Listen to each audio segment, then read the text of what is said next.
जय श्री महाकाल साथियों।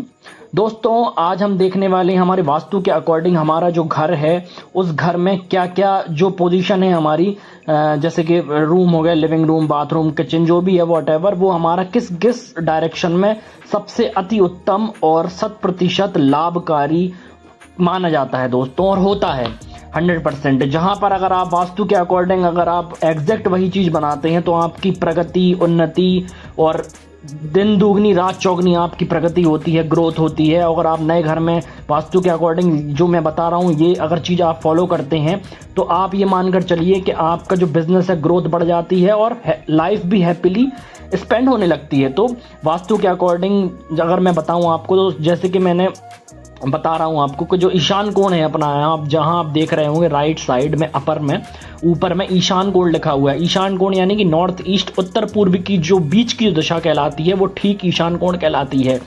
ईशान कोण कहलाता है वास्तु देवता का जो मुख होता है, वास्तु देवता का जो सिराना होता है, सिर होता है, हेड होता है, पोजीशन होती है, वो कहलाती है। तो इस दिशा में हमारा पूजा कक्ष, भूमिगत टंकी यानी कि पूजा कक्ष जो है हमारा अपना पूजा रूम है वो होना चाहिए, या तो भूमिगत टंकी जो है यानी कि जमीन से लगी हुई जो टंकी है वो होना चाहिए। और जो थोड़ा सा ईशान कोण के इस तरफ अगर देखें यानी पूर्व की दिशा की तरफ थोड़ा सा हटकर यहाँ कुआं या बोरवेल अगर करते हैं तो अति उत्तम और लाभकारी माना जाता है दोस्तों। और यहाँ पर हम देख सकते हैं प्रवेश द्वार जो दिख रहा है यहाँ ईशान कोण यानी कि उत्तर पूर्व की जो दिशा है उससे थोड़ा सा हटके यानी पूर्व की दिशा से थोड़ा सा ऊपर की तरफ जो हमारा प्रवेश द्वार होता है वो 100% लाभकारी और पदोन्नति वाला माना जाता है दोस्तों। तो जो पूर्व की तरफ से अगर हमारा एंट्रेंस पॉइंट होता है, घर का मुख जो होता है, गेट होता है हल्का पूर्व से थोड़ा सा ऊपर की तरफ अपर साइड, एग्जैक्ट पूर्व में नहीं, थोड़ा सा अपर साइड, तो जो लाभकारी बहुत ज़्यादा माना जाता है दोस्तों जैसे कि आप देख सकते हैं पूर्व की जो दिशा है उससे थोड़ा सा बिल्कुल कुछ डिग्री नीचे अगर आते हैं अपन 2-4-5 डिग्री नीचे तो केवल स्नान घर है लिखा हुआ है। यानी कि केवल स्नान घर की अगर हम बात करें यानी कि बाथरूम, सिर्फ बाथरूम, ना कि टॉयलेट, समझ रहे हो बात को। इसलिए यहाँ पर अगर हम बाथरूम बनाते हैं तो अति उत्तम, बेस्ट ऑफ द बेस्ट माना जाता है दोस्तों।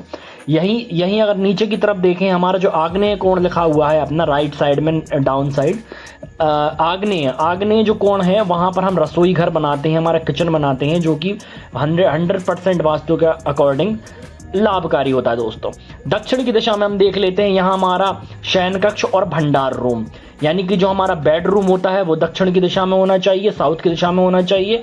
और भंडार रूम यानी कि जहाँ पर हम अनाज का भंडार रखते हैं या फिर हमारा भंडार से संबंधित जो चीज़ें रखते हैं हम, ठीक है, सामान जो रखते हैं हमारा, या अन्न से संबंधित जो हमारा भंडार होता है जैसे है ना, तो वो हम यहाँ पर अगर रखते हैं तो अति उत्तम माना जाता है। और बेडरूम, लिविंग रूम ये जो रखते हैं यहाँ पर दक्षिण की दिशा में शुभ और लाभकारी माना जाता है दोस्तों।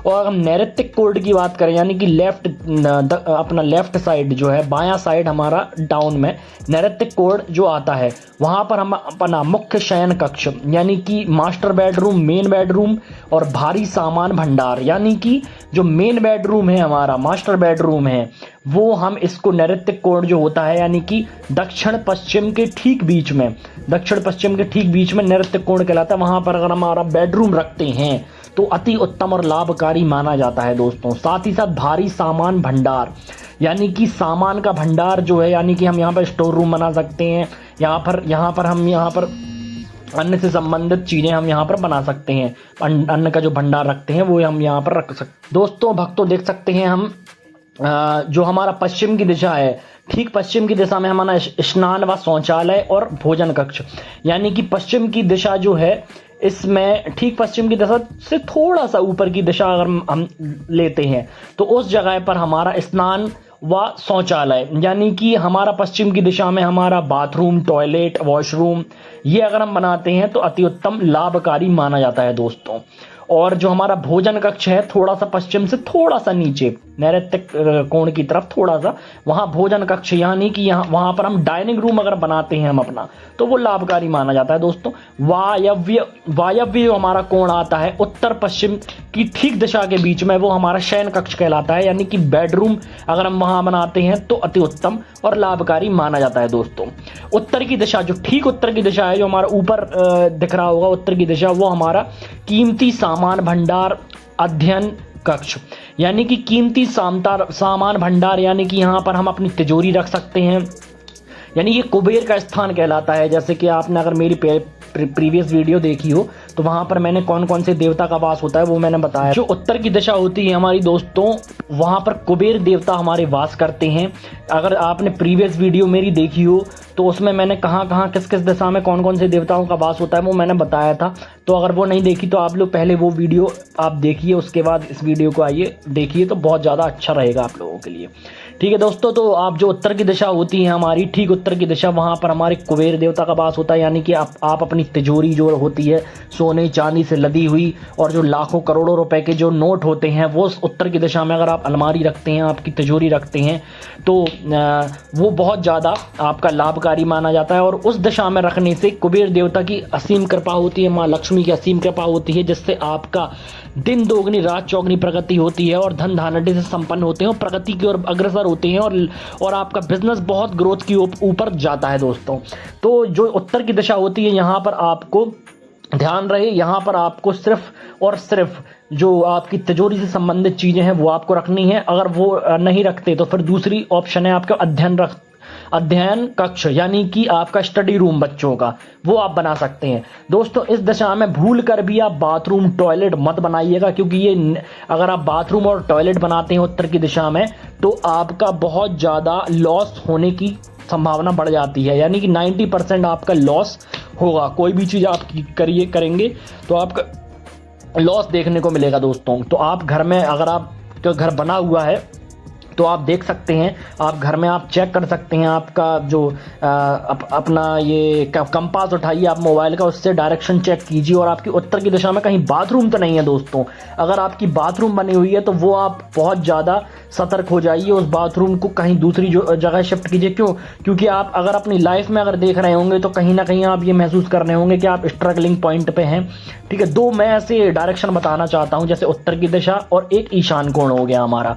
ठीक है, ये जो दिशाएं होती हैं, ईशान कोण पूजा वाला होता है, उत्तर की दिशा हमारी कुबेर जो होते हैं देवता, उनका स्थान होता है। तो इस दिशा, इन दोनों दिशाओं में हमें भूल कर भी बाथरूम और टॉयलेट नहीं बनाना है दोस्तों। ये हमें बिल्कुल गांठ बांध लेनी है। अगर आप नया घर बना रहे हैं और आपका पुराना घर अगर आपका बना हुआ है वहाँ बाथरूम, तो आप अपनी लाइफ में महसूस कीजिएगा कहीं आप कर्जे में तो नहीं है, आप कहीं डाउन तो नहीं है, बिजनेस डाउन तो नहीं हो रहा, कहीं आपका उतना मतलब एक स्टक हो गई जिंदगी बिजनेस में, ये आपका ग्रोथ नहीं हो रहा है। तो ये कहीं ना कहीं आपका वास्तु का कारण हो सकता है दोस्तों। तो उधर उत्तर की दिशा और ईशान कोण जो है वहाँ पर अगर बाथरूम है तो उसको तोड़कर दूसरी जगह शिफ्ट कीजिए। बाथरूम का मैंने बताया, पश्चिम की दिशा जो है वो बहुत ज़्यादा सॉफ्ट, मतलब बहुत ज़्यादा उचित मानी जाती है दोस्तों। हमें वास्तु में सबसे ज़्यादा मोस्ट इंपॉर्टेंट ध्यान रखना होता है हमारा पूजा रूम और बाथरूम, ये और किचन। बस ये तीन चीज़ें अगर हमारी सही दिशा में बन गई तो सारा वास्तु हमारा लगभग 80-90% उचित हो गया। बस यहाँ पर मिस्टेक हो जाती है कि बहुत से लोग जैसे पश्चिम की दिशा में मंदिर बना देते हैं, जो कि एक नेगेटिव पॉइंट है, जो कि बाथरूम और टॉयलेट वाला एरिया वहाँ पूजा रूम बना देते हैं, तो उनका लाइफ में जो वो है डाउन फेस आने लगता है। ठीक है दोस्तों, तो ये हमको ध्यान रखना है कि हमें बाथरूम की जगह बाथरूम बनाना है, पूजा रूम की जगह पूजा रूम बनाना है, और इनको क्रॉस नहीं करना है कि पूजा रूम की जगह आपने बाथरूम बना दिया, बाथरूम की जगह पूजा रूम बना दी। ये विशेषकर ध्यान रखना है आपको दोस्तों। ठीक है, तो जैसे कि मैंने बताया, उत्तर में आपका कीमती सामान भंडार, अध्ययन कक्ष रूम, ये आप बना सकते हैं। और मैंने ओवरऑल पूरे जो स्लाइड है वो कवर कर ली है, किस किस दिशा में हमारा जो घर है, घर के क्या क्या होना चाहिए दोस्तों। और जो बीच का स्थान खाली दिख रहा है आपको, सेंटर का पॉइंट, वो ब्रह्म कहलाता है। वहां पर हमें कुछ भी नहीं बनाना है दोस्तों। और भूल कर भी यहाँ सीढ़ी मत बनाइएगा दोस्तों। घर का जो सेंटर पॉइंट होता है, क्योंकि वास्तु देवता का ये पेट होता है, जो हमारे वास्तु देवता का ये पेट होता है वो हल्का और खुला और हवादार होना चाहिए। यहाँ पर आप आंगन, ओटीएस, ओपन टेरेस स्पेस, यानी कि जाल बना दीजिएगा जिससे कि रोशनी आए। ये अगर आप करेंगे तो घर में बहुत ज़्यादा पॉजिटिविटी रहेगी और ग्रोथ होगी आपकी दोस्तों। तो आई होप, मुझे लगता है कि मैंने लगभग 90% वास्तु से संबंधित जो चीज़ें थी मैंने इस वीडियो में पूरी कवर कर दी हैं दोस्तों। तो अगर आपका नया घर बन रहा है तो इस चीज़ों को फॉलो कीजिए दोस्तों, तो आप बहुत ज़्यादा प्रगति, उन्नति और ग्रोथ की ओर अग्रसर होंगे दोस्तों। तो आई होप, मुझे लगता है कि मेरी वीडियो आपको बहुत ज़्यादा पसंद आई होगी, और ये जो वीडियो है ये बहुत ज़्यादा कारगर है, बहुत ज़्यादा 100% वास्तु के अकॉर्डिंग है। और इसको अगर आप फॉलो करते हैं तो आप महसूस करेंगे कि घर बनने के बाद जब आप इस वास्तु के अकॉर्डिंग ऐसा ही सेम बनाते हैं, जहाँ जहाँ जो डायरेक्शन बताई गई है, जो चीज़ बताई गई है, किस दिशा में क्या होना चाहिए, अगर वो आप रखते हैं और आप उस नए घर में शिफ्ट करते हैं तो 6 महीने में आपको प्रभाव दिखने लगेगा कि आपकी ग्रोथ बढ़ने लगेगी। अगर आप गवर्नमेंट जॉब की तैयारी कर रहे हैं तो गवर्नमेंट जॉब भी आपकी तुरंत 6 महीने में, 3 महीने में आपकी लग जाएगी। या आप बिजनेस कर रहे हैं तो बिजनेस में ग्रोथ देखने को मिलेगा, मतलब आपकी लाइफ में पॉजिटिविटी आएगी और रिलेशनशिप अच्छे होंगे। तो ये बहुत सी चीज़ें हमको देखने को मिलती हैं दोस्तों। तो अगर कोई भी बंदा जो है उनका अगर इसी प्रकार इसी वास्तु के अकॉर्डिंग अगर 90% 80% अगर बना हुआ है तो वो कमेंट कीजिए कि हाँ मेरा वास्तु के अकॉर्डिंग बना हुआ है और हाँ सच में नए घर में जब एंटर किया और इसी हिसाब से वास्तु के अकॉर्डिंग बनाया तो मुझे प्रगति, उन्नति, ग्रोथ और रिलेशनशिप में बहुत ज़्यादा सफलता महसूस हो रही है, करियर में सफलता महसूस हो रही है और रियल में हो रहा है। तो आप कमेंट करके जरूर बताइएगा दोस्तों। मेरी वीडियो अच्छी लगी तो मेरी चैनल को सब्सक्राइब कीजिए, मेरी वीडियो को लाइक कीजिए, सपोर्ट कीजिए दोस्तों और शेयर करना ना भूलें दोस्तों। ज़्यादा से ज़्यादा शेयर कीजिए और सभी लोगों तक ये वीडियो मेरी पहुंचाइए दोस्तों। जय Shri Mahakal. Thank you so much दोस्तों, मेरी वीडियो को पूरा देखने के लिए धन्यवाद दोस्तों।